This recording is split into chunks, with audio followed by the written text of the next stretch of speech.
Salin inkhawm zati zanga somli andia tholong chen sing khat zare le somkua ani chen sing khat zare le somkua mikwal hendan riak lu tin report hi zangi le paru tani le som le paru pania lang somli le pasari chuan mi ko zong zong hi zangi le somli pathum anni Ini masa tinsiak dulu lakukan tidak dia. Dinta hasil tu cung Kohhran Secretary Kohhran Kohhran Pavalai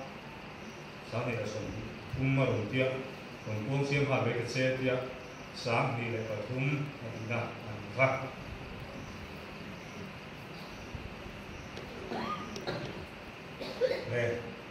Kalau tu bui ngei khác từ dòng tê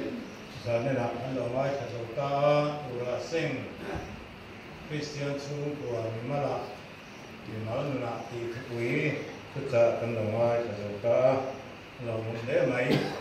này Pathianni zân Presbytery Standing Committee Meet Organising Committee Secretary Pavalai intawhkhawm kan la nei le theih ani hma chu sang ni somni le pali chu kan hai kum tu rania ni nga ri chu Presbytery Standing Committee ngare ti chuan kan intawhkhawm lenga ram tenu takin siam le tu le ngai la khoi ko thata te Organizing Committee khoi tu te kan nei a kai khoi na noya ko kan lai te Lo kan rela, lo kan bola ni,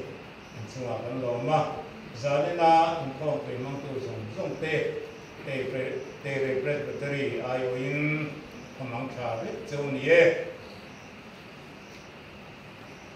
Itu nak cuan kan nung akan Christian lagu number zale sombina. Kau betul patan te wadon no manu ruangin kan lento komang. Kita lumai sukan nate siom boy nate ralam dan tu bandal ma inkhawm Vawi-4na to mai lo na huna